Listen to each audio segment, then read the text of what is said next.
So I think we must start.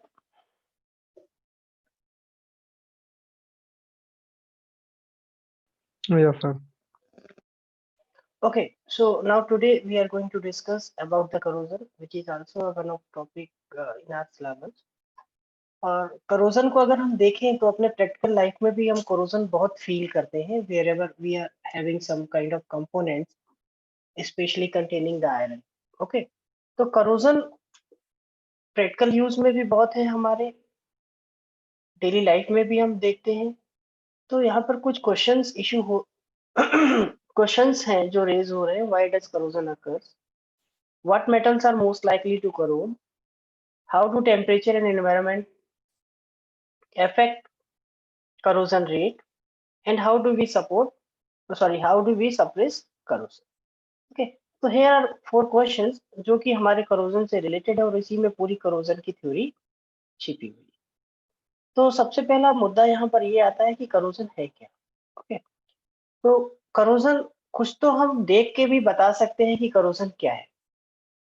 अगर कोई भी metallic piece, specially I am talking about the iron piece, ठीक है, iron piece के करोजन को अगर हम देखें तो वो करोड कैसे हुआ. ओपन एटमॉस्फेयर में पड़ा रहा कुछ दिन और उसमें करोजन लगना शुरू हो गया, करोजन होना शुरू हो गया. तो ऐसा क्या हुआ उस ड्यूरेशन में उस आयरन पीस के साथ में? वो इन्वायरमेंटल जो भी इफेक्ट से उसके कांटेक्ट में आया, कुछ उस एनवायरनमेंट में ह्यूमिडिटी थी, मींस वाटर कंटेंट था, उसके टच में आया और उसकी सरफेस ने रिएक्शन की, कुछ रिएक्ट हुई और वो करोड होना शुरू हो गया. ओके, तो इसका मतलब कुछ ना कुछ केमिकल रिएक्शंस उस मेटेलिक सरफेस पर स्टार्ट हुई just because of the environmental effect और करोजन स्टार्ट हो गया. So here well written here, corrosion is a process of the formation of the compound of pure metal by the chemical reaction between metallic surface and its component. Okay, तो metallic surface हो या कोई metallic surface and its environment. Okay, तो ये जो reaction हो रही है just because of the surrounding environment या application area, उसके कारण जो भी मटेरियल रिमूव होना शुरू हो रहा है, डिके होना शुरू हो रहा है, that is called corrosion. Okay, and simply it is a kind of oxidation process which causes loss of metal. Okay. So disintegration of the metal, in other words, you can say disintegration of the metal by its surrounding chemical through a chemical reaction on the surface of the metal is called corrosion. Okay. तो कोई भी chemical reaction हो और उसके कारण metal जो है वो lose होने लगे, lose in the sense means the loss of weight is there, ठीक है, then you can say it is a kind of corrosion. Okay. तो अब क्वेश्चन ये है कि इसके एग्जांपल्स क्या हो सकते हैं. So formation of rust on the surface of iron.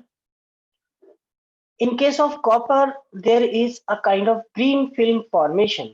ठीक है, कॉपर के केस में आप देखना ग्रीन कलर की एक फिल्म जो है वो फॉर्म होती है. तो कॉपर में ग्रीन कलर की फिल्म फॉर्म होना जो है वो करोजन का ही एक पार्ट है. That is also a kind of corrosion. But in case of the iron, you are very much familiar कि आयरन के केस में करोजन आपका किस कलर का होता है और आप बहुत देखते भी रहते हैं इसको. अब यहाँ पर जो रिस्पॉन्सिबल फैक्टर्स हैं उसमें एक तो सबसे पहला मेटल तो खुद है ही, क्योंकि वो खुद ही इतना रिएक्टिव है. दूसरा, एनवायरनमेंट में जो भी एग्जिस्टिंग केमिकल्स हैं वो रिस्पॉन्सिबल है. So here the term environment means वो कंपोनेंट जिस माहौल में है. अगर किसी मशीन में लगा हुआ है तो उस मशीन के आसपास का जो एनवायरनमेंट है, यहाँ पर उस एनवायरनमेंट की बात हो रही है. Okay, temperature and the design. Okay, temperature तो समझ में आ रहा है, बट क्वेश्चन यहाँ ये कि डिजाइन कैसे एक फैक्टर हो सकता है. yes, of course, design will also be a major factor, will also be a responsible factor for the corrosion. क्योंकि जितनी सीधी डिजाइन होगी, आप अगर एक आयरन पीस को देखो, आयरन स्लैब देखो, तो आयरन स्लैब में आपको अगर करोजन दिखाई दे रहा है तो सबसे पहले आपको कॉर्नर एजेस पे वो करोजन दिखाई देगा. फ्लैट सरफेस पे करोजन आपको कम दिखाई देगा या नहीं दिखाई देगा at the start of the corrosion. Okay, तो यहाँ पर डिजाइन का मतलब ये है कि जितनी कॉम्प्लेक्स डिजाइन होगी, जितने ज्यादा कॉर्नर्स होंगे, जितनी ज्यादा एजेस होंगी, जितने ज्यादा डेंट्स होंगे, वहां पर करोजन सबसे पहले स्टार्ट होता है। ओके, तो इसलिए डिजाइन हमारा एक मेजर फैक्टर है करोजन के टर्म्स में। तो क्या क्या चीज हो गई, मेटल इटसेल्फ हो गया, इन्वायरमेंटल केमिकल्स यानी इन्वायरमेंटल कंडीशंस हो गई, टेम्परेचर हो गया, और design of the component. So finally we have 8 different kind of corrosions.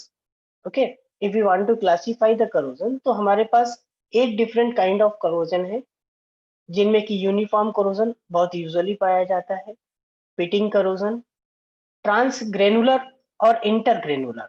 Okay, intergranular means grain के अंदर ही, और ट्रांसग्रेनुलर मीन्स ग्रेन को पार करता हुआ। ठीक है, ये वाला corrosion, exfoliation corrosion, stress corrosion, crevice corrosion, galvanic corrosion, and last one is the erosion. Okay, so here in the next slide we are going to discuss one by one. So first of all we are going to understand what is the uniform corrosion. Okay, तो uniform corrosion आपको लगभग सब जगह मिलेगा। On the right side picture, in the right side top picture there is a kind of schematic diagram, but right side lower picture is an actual picture of your iron structure. Okay, ये एक iron structure है जो कि आपको सी bank या सी जो भी किन्हीं बाउंड्रीज बनाते हैं वहां पर कुछ आयरन पिलर्स रहते हैं, और आयरन पिलर्स के ऊपर का ये स्ट्रक्चर है।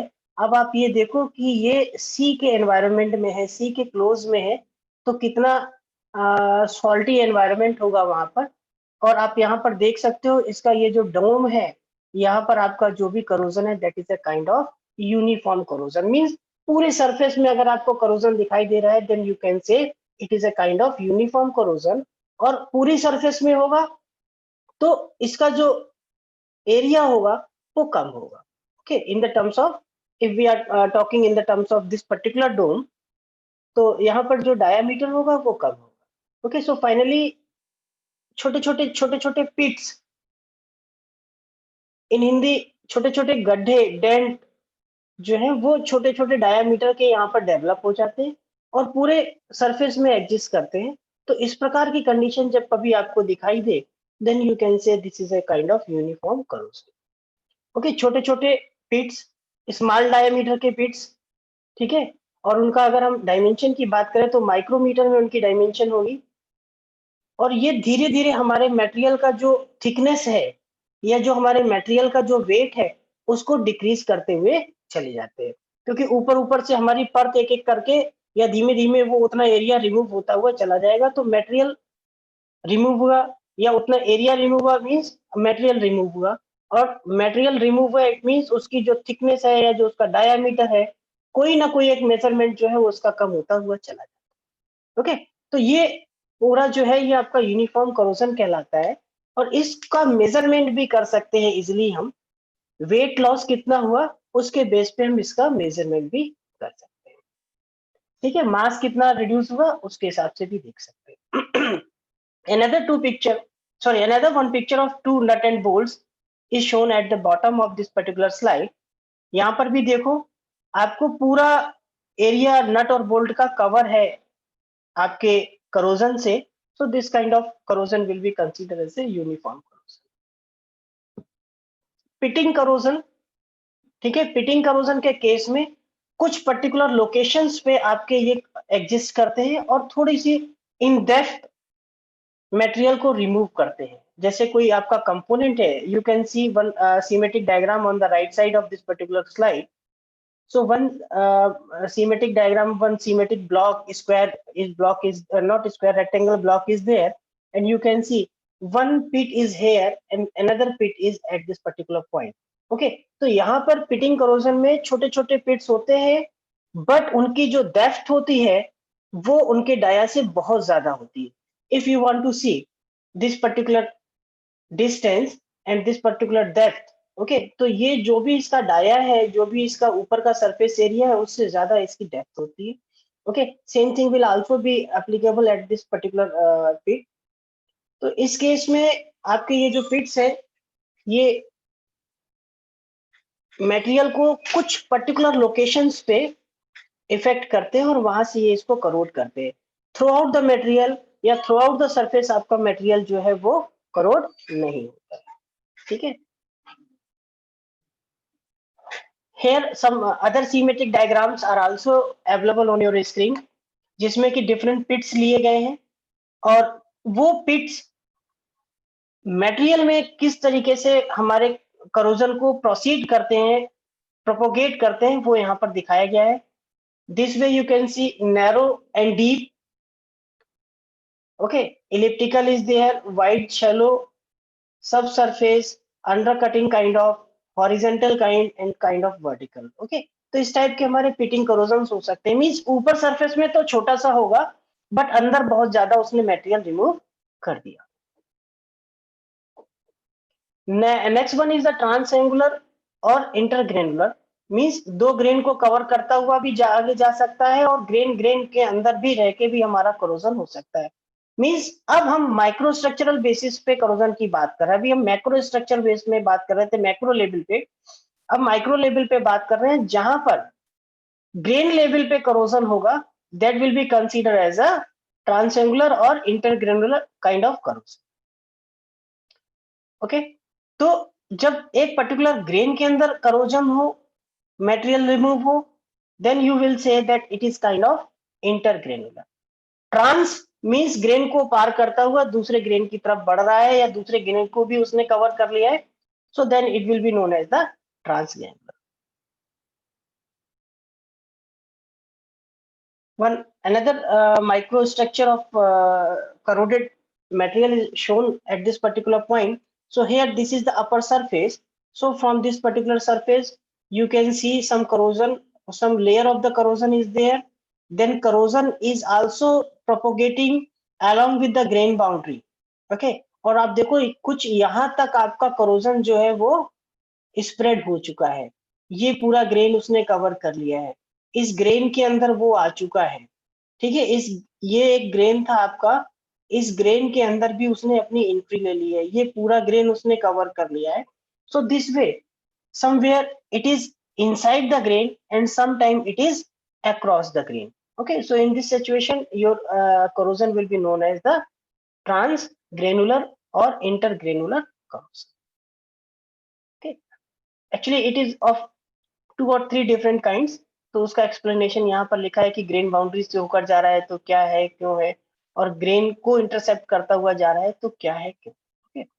So same kind of picture I have shown here. Next one is exploration corrosion, okay. इसमें कुछ नया नहीं है, कभी कभी आप देखते हो आपका जो मेटल पीस है, I am specially talking about the iron metal piece, okay. Iron metal piece में जो आपका आयरन है वो चिप्स के फॉर्म में, परत के फॉर्म में निकलना शुरू हो जाता है, ठीक है। और जो उसकी अपनी इनिशियल थिकनेस होती है उस थिकनेस से वो और ज्यादा स्वेल हो जाता है और ज्यादा थिकर महसूस होने लगता है, और थिकर केवल इसीलिए फील हो रहा है बिकॉज वो स्वेल हो चुका है। So if you look closely on this particular figure number A and figure number B, okay। So from figure number 1A, sorry, figure number A and B, you can see this is a kind of healthy metallic piece, whereas in case of B you see this is the healthy position, this is the healthy position, but beyond this it means the above of this particular location, this is a kind of swelled material, swelled metal, okay. तो यहाँ पर क्या है, जो आपका material था healthy material, वहां पर स्वेलिंग आ गई है, और वो स्वेलिंग भी आपको कैसी दिखाई दे रही है, ऐसी दिखाई दे रही है एक दूसरे लेयर जो है अपने आप से डिसजॉइंट होना शुरू हो रहे हैं। तो ये जो डिसजॉइंटिंग होना शुरू हो रही है मींस इनके बॉन्ड्स जो है आपस में ब्रेक हो रहे हैं, तो ये जो चीज हो रही है that will be consider as a exfoliation corrosion. Now stress corrosion, तो कभी कभी आप देखते हो कुछ आपके जो पाइप्स हैं जिनमें कि कोई लिक्विड फ्लो हो रहा है या कोई ऑयल फ्लो हो रहा है या कोई गैस फ्लो हो रही है, तो उसके कुछ ज्वाइंट्स में आपको क्रैक या करोजन दोनों चीजें भी और कोई एक चीज भी दिख सकती है। ये किसी पाइप का एक ज्वाइंट पोर्शन का आउटर सरफेस मैंने यहाँ पर दिखाने की कोशिश की है आपको, okay. So what I want to say, यहाँ पर जो करोजन है वो एक तो एनवायरनमेंट के कारण तो हो ही रहा है, साथ ही साथ जो स्ट्रेस अंदर से डेवलप हो रही है just because of the flow of some fluid inside that particular material. तो अगर उस ट्यूब के अंदर, उस पाइप के अंदर कोई मटेरियल फ्लो कर रहा है, तो मटेरियल के कारण उस मटेरियल सॉरी जो मटेरियल फ्लो कर रहा है, उस फ्लोइंग मटेरियल के कारण आपके ट्यूब मटेरियल पे, आपके पाइप मटेरियल पे अंदर से बाहर की ओर स्ट्रेस एप्लीकेबल होती है। तो वो स्ट्रेस भी आपके करोजन को बहुत प्रोपोगेट करती है। ओके, क्योंकि उस स्ट्रेस के कारण आपका जो मटेरियल है वो थोड़ा सा लूज हो जाता है। तो यहाँ पर जो भी करोजन एग्जिस्ट करेगा उसमें एनवायरमेंटल इफेक्ट के साथ साथ मैकेनिकल स्ट्रेस का भी इन्वॉल्वमेंट रहेगा। Next one is the crevice. और क्रीवाइस करोजन यूजुअली वहां पर होता है जहां ओवरलैपिंग सरफेसेस होती है। ओके, तो अगर आप देखो यहाँ पर, ये आपका ज्वाइंट है, इस ज्वाइंट से पाइप को ऊपर कनेक्ट किया जा रहा है और इस ज्वाइंट से पाइप को नीचे कनेक्ट किया जा रहा है। ऐसे ही आप ये देखो, ये आपका एक ट्यूब था जिसको कनेक्ट किया गया था और इसके अंदर से कोई लिक्विड जो है वो फ्लो कर रहा था और अंदर का मटेरियल पूरा आप देख सकते हैं कि वहां से रिमूव होना शुरू हो गया है। Okay, so this is a kind of corrosion. If material is removing, so in the form of some powder, in the form of very small chips, just after some chemical reaction, then you can say this kind of loss of the material is kind of a corrosion. Otherwise material removal तो हमारे machining process में भी होता है। ठीक है, दूसरा आप यहाँ पर देखें, ये जो ओवरफ्लो वाली लोकेशन है, ज्वाइंट वाली लोकेशन है, वहां पर ये देखो करोजन के सिम्टम्स, करोजन के फीचर्स आपको साफ साफ नजर आ रहे हैं। इवन दो अगर आप इस चीज को देखें और क्लोजली इस पर्टिकुलर पॉइंट को देखें, so what you can feel one corrosion symptoms or corrosion marks are available at this particular inner portion of this particular junction। ठीक है, ये जो जंक्शन है जिसके माध्यम से दो डिफरेंट डायरेक्शन के ट्यूब्स को आप कनेक्ट कर रहे हैं, ओके, तो इस जंक्शन पे आपको करोजन नजर आ रहा है। तो इस टाइप के लोकलाइज जो भी करोजन होंगे ओवरलैपिंग जोन्स में, ठीक है, और वो रिवेटिंग भी हो सकता है, बोल्टिंग भी हो सकता है, वेल्डिंग भी हो सकता है, उनको हम क्रीवाइस करोजन का नाम दें। तो इसमें छोटे छोटे ऑब्जेक्टिव क्वेश्चंस इसी प्रकार के आएंगे, क्रीवाइस करोजन किसके लिए डिजाइंड है और आपका यूनिफॉर्म कहां पर मिल सकता है। Next one is galvanic corrosion. Okay, अब सबने पढ़ा है कि जीआई शीट सबको पता है और जीआई शीट पे आप सब लोग ने फर्स्ट ईयर में यहाँ पर शीट मेटल शॉप में कुछ काम भी किया है। Why we are calling that GI sheet? Because it is coated just because of galvanisation process. Okay, तो जब कभी किसी शीट में इस प्रकार का कोरोजन एग्जिस्ट करता है उसके फॉरेन मटेरियल में, ये एक शीट है, ओके, यहाँ पर एक पेच लगा हुआ है, एक स्क्रू लगा हुआ है, and we are very too easily we can understand that this screw is now corroded. Even though due to the corrosion of this particular screw, हमारा जो जीआई शीट था उस जीआई शीट के आसपास भी कुछ सिम्टम्स, कुछ अपीयरेंस ऑफ करोजन जो है वो दिखने लगा है। Same thing here on this particular GI sheet और इन दिस पर्टिकुलर शीट, जहां जहां आपने नट बोल्ट लगाने की कोशिश की थी, उस नट बोल्ट के कारण आपका जो ओरिजिनल शीट है वहां पर आपका करोजन जो है वो स्टार्ट हो गया है। नट बोल्ट तो करोड हुआ ही, बट उसके सिम्टम्स आपके कुछ जीआई शीट पे भी आ जाते हैं। ओके, तो जब नट बोल्ट में इस टाइप का करोजन एग्जिस्ट करने लगता है, so this is called galvanic corrosion. And the last one is known as the erosion. तो अभी तक जो हम करोजन की बात कर रहे थे उसमें क्या था कि हमारा जो पार्ट है वो एक तरीके से स्टेशनरी है और उसमें एनवायरनमेंट के थ्रू केमिकल रिएक्शन हो रही है या टेम्परेचर इन्वॉल्व हो रहा है या इंटरनल कोई स्ट्रेस उस पर अटैक कर रही है, उसके कारण उसमें करोजन हो रहा है। But in the case of the erosion, okay, ये थोड़ा सा अलग है करोजन से और इसमें मूविंग मीडिया का बहुत बड़ा रोल है।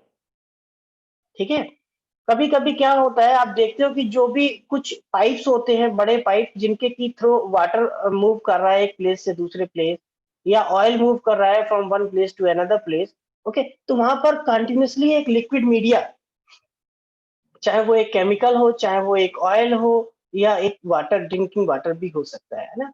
वो कंटिन्यूअसली मूव कर रहा होता है, और just because of the moving of that particular media, उस ट्यूब का, उस पाइप का इनर सरफेस जो है वो स्मूथ नहीं रह जाता है, ठीक है, रफनेस आ जाती है। और रफनेस आती है का मतलब ये है कि जो स्मूथनेस थी, वो वहां से कुछ ना कुछ मटेरियल जो है वो इरोड हो गया है। ओके, सो इरोजन में मेन रोल जो है वो मूविंग मीडिया का है। ओके, एंड इसको भी करोजन की श्रेणी में अगर हम रखें, तो it is just because of the fluid flowing inside that particular material, चाहे वो इनसाइड हो या आउटसाइड हो, जो भी है वो मूविंग मीडिया के कारण ही इस टाइप का मटेरियल रिमूवल होता है, and this is specially termed as erosion. Okay, it leads to local thinning of the material, which results in scratch, glows, and undilution, which are always oriented in the same direction, namely the flow of direction. Okay, तो इसमें जो भी scratches होंगे और जो भी issues होगा, development of local corrosion भी जो होगा, वो भी आपका जिस डायरेक्शन में मटेरियल फ्लो कर रहा है, सॉरी लिक्विड मीडिया फ्लो कर रहा है, उसी डायरेक्शन में हो। Okay, so these are all different kind of corrosions existing in our environment as well as in material science। अब इसमें कुछ थ्योरी है, एसिड थ्योरी है, दूसरा हमारा ड्राई और केमिकल करोजन है, the last one is galvanic और इलेक्ट्रोकेमिकल करोजन। हमें इसमें बहुत ज्यादा डिटेल में नहीं पढ़ना है, फिर भी मैंने इन थ्योरीज के बीच में जो रिएक्शंस होने वाली है, उनको यहाँ पर मैंने शो किया हुआ है कि कैसे हमारा एसिड थ्योरी फॉलो होता है when we are going to study the corrosion specially on iron metal. Okay, तो क्या हो रहा है, हमारा आयरन पीस है, यहाँ पर आयरन मेटल है हमारा, एनवायरनमेंट की कार्बन डाइऑक्साइड है, एनवायरनमेंट का वाटर है, एनवायरनमेंट की ऑक्सीजन है, तो कैसे उसका कार्बोहाइड्रेट बना। ओके, एंड उसके बाद में वो फिर कैसे डिकम्पोज हुआ उसी एनवायरनमेंट में, वाटर और ऑक्सीजन को लेके, ठीक, उसके बाद कैसे Fe का हाइड्रोक्साइड बना और धीरे धीरे वो खत्म होना शुरू हो गया, मींस करोजन एग्जिस्ट करना शुरू हो गया। ओके, ऐसे केमिकल रिएक्शन है, केमिकल रिएक्शन में specially there are three kinds of chemical reaction, one is known as the oxidation, corrosion or kind of chemical reaction by other gases, and the last one is liquid metal corrosion। ये हमें थोड़ा सा ध्यान रखना है, बाकी हमें और हमारे सिलेबस में डेप्थ में नहीं हमें कवर करना है। ओके, तो केमिकल थ्योरी में हमें ये ध्यान रखना है कि भाई ऑक्सीजन तो हमारे एटमॉस्फेयर में है, but along with the oxygen we have some other lot of gases which are easily available in our atmosphere, तो वो भी रिएक्शन करती हैं। और उसमें सबसे जो ज्यादा खतरनाक है वो आपका ऑक्साइड्स ऑफ सल्फर है और हाइड्रोजन सल्फाइड। ये दोनों हमारे मटेरियल को और ज्यादा नुकसान पहुंचाती हैं। साथ ही साथ इस टाइप के जो गैसेस हैं वो आपको मोस्टली मिलती हैं जब आप पावर प्लांट की चिमनीज को पढ़ते हो या पावर प्लांट की चिमनीज को देखते हो, then such kind of reaction are easily available in those kind of chimneys. और लास्ट वाला जो है वो हमारा वेट और इलेक्ट्रोकेमिकल थ्योरी ऑफ करोजन है। तो इलेक्ट्रोकेमिकल में कहीं ना कहीं हम इलेक्ट्रिकल करंट की बात कर रहे हैं, किसी को एनोड बना रहे हैं, किसी को कैथोड बना रहे हैं, और उसके बाद में करंट फ्लो कर रहे हैं। तो just because of current flow, electrode और सॉरी एनोड और कैथोड बनाने से हमारे इलेक्ट्रॉन्स का मूवमेंट होता है। और यहाँ पर जो एक शुरुआत में हम लोगों ने वर्ड यूज किया था कि design is also a major factor on corrosion, तो यहाँ पर भी डिजाइन एक मेजर फैक्टर है। सबसे ज्यादा करोजन वहां पर होगा, सबसे ज्यादा मटेरियल रिमूवल आपको वहां से मिलेगा जहां शार्प एजेस हैं या शार्प कॉर्नर्स। ओके, तो design is also a major factor. इसीलिए आप देखो कि जितने भी ये मीडिया को फ्लो करने वाले, वाटर को फ्लो करने वाले, गैस को फ्लो करने वाले जो हैं, वो सब पाइप बनाए जाते हैं। क्यों सर्कुलर बनाए जाते हैं? क्योंकि वहां पर कोई शार्प एज ना हो पाए। अगर सर्कुलर नहीं बनाएंगे, रेक्टेंगुलर बनाएंगे, तो वो चारों एजेस पर वहां पर करोजन सबसे फास्ट एक्टिव होगा। So here I have tried to explain the dry corrosion versus the wet corrosion.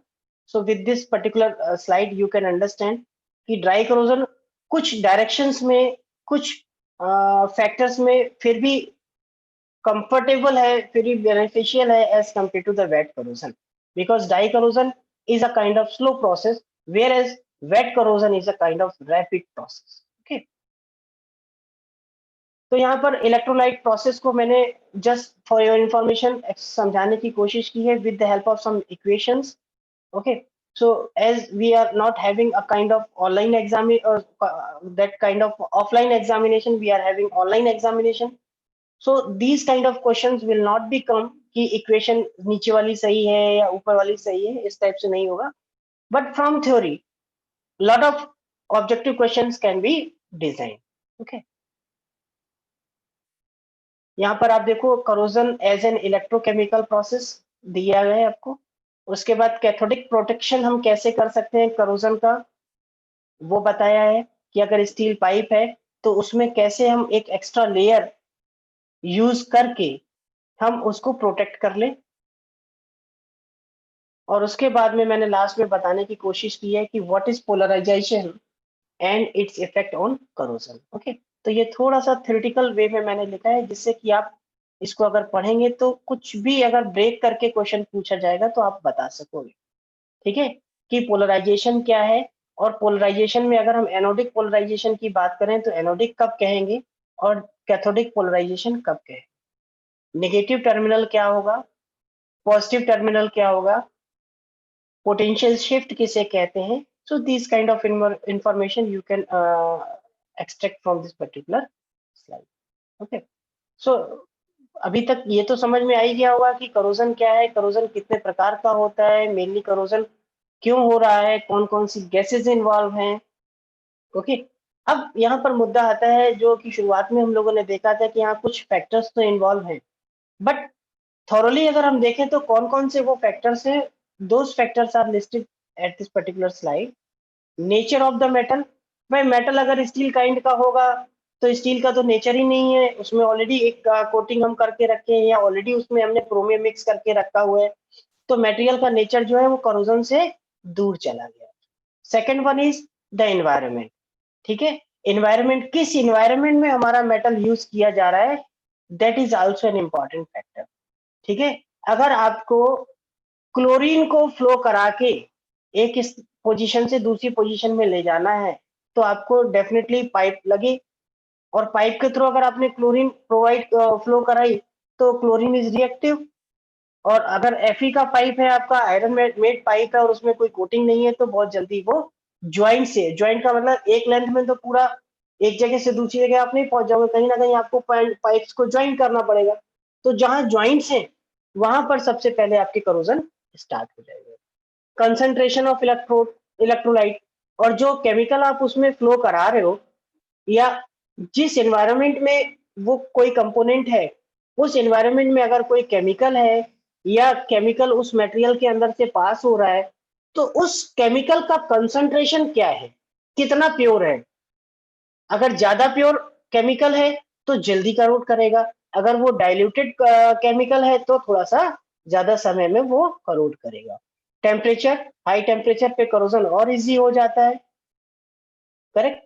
Electrode potential और हाइड्रोजन ओवर वोल्टेज, तो हाइड्रोजन का भी हमारे करोजन पे बहुत बड़ा रोल. ठीक है, करोजन पढ़ना क्यों है ये अभी तक समझ में तो आ गया होगा, but still I have written 5 points why corrosion studies are important. Correct. तो करोजन जो है it is a kind of cancer for ironic, kind of cancer for iron metal. ठीक है, या आयरन एलॉय. धीरे धीरे धीरे धीरे मटेरियल को वो खत्म करता हुआ चला जाता है. Okay, so this is a kind of passivity, कि कैसे हम मटेरियल को पैसिव बनाएंगे, कैसे एक एक्स्ट्रा लेयर उसके ऊपर हम कोट कर सकते हैं जिससे कि मटेरियल एनवायरनमेंट दोनों के बीच में एक एक्स्ट्रा कोटिंग रहे जिससे कि मटेरियल एनवायरनमेंट के टच में ना आए और केमिकल रिएक्शंस ना हो पाए. So here one kind of schematic example is shown कि कैसे हमारा मेटल है उसमें मेटल ऑक्साइड, हाइड्रोक्साइड और ऑक्सीजन कैसे मिलके हमें एक reactive, sorry kind of passive layer उसमें फिल्म बना सकते. लास्ट स्लाइड, यहाँ पर मैंने एक एग्जांपल दिया है आप लोगों को जिसमें कि वाई एक्सिस पे करोजन रेट है और एक्स एक्सिस पे क्रोमियम का वेट परसेंट है. और ये क्रोमियम का वेट परसेंट स्पेशली आयरन के केस में है कि जैसे जैसे आयरन में हम क्रोमियम बढ़ाते चले जाते हैं, ओके, वैसे वैसे हमारा जो करोजन रेट है वो कम होता हुआ चला जाता है। आप देखो, eight this particular point corrosion rate is very high, okay, but यहाँ से यहाँ तक पहुंचने में आप देखो आपने बहुत ज्यादा चेंज नहीं किया।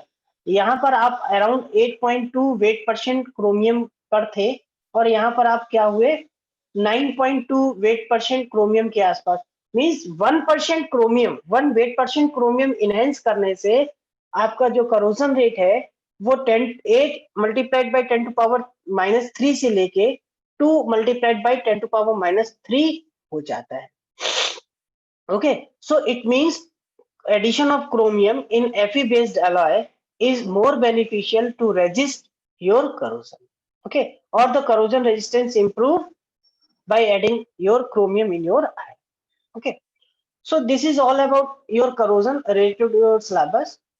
If you have any doubt, please open your mic and we can have a discussion.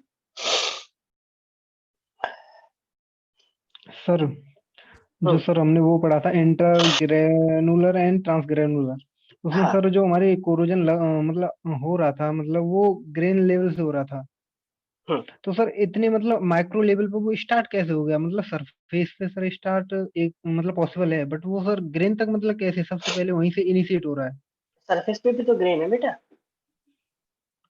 नहीं सर, हाँ बिल्कुल, अरे हाँ ये सही है। चलो और बताओ।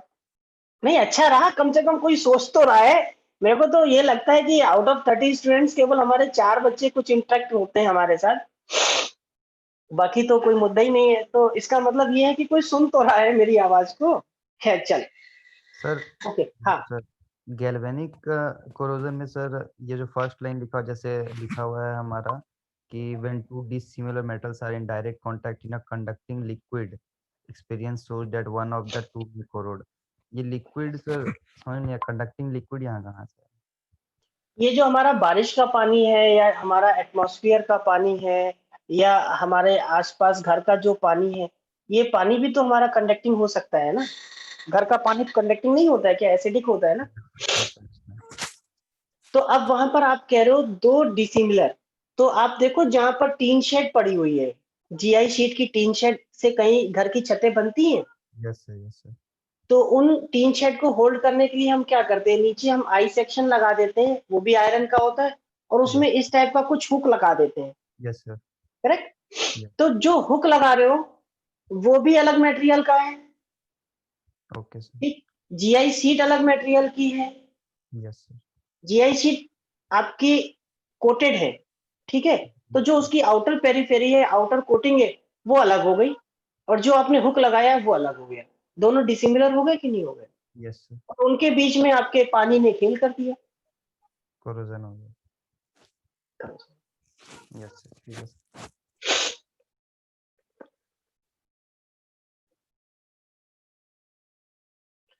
Okay, so no further questions. So may I stop this class? Yes sir. Okay then, thank you.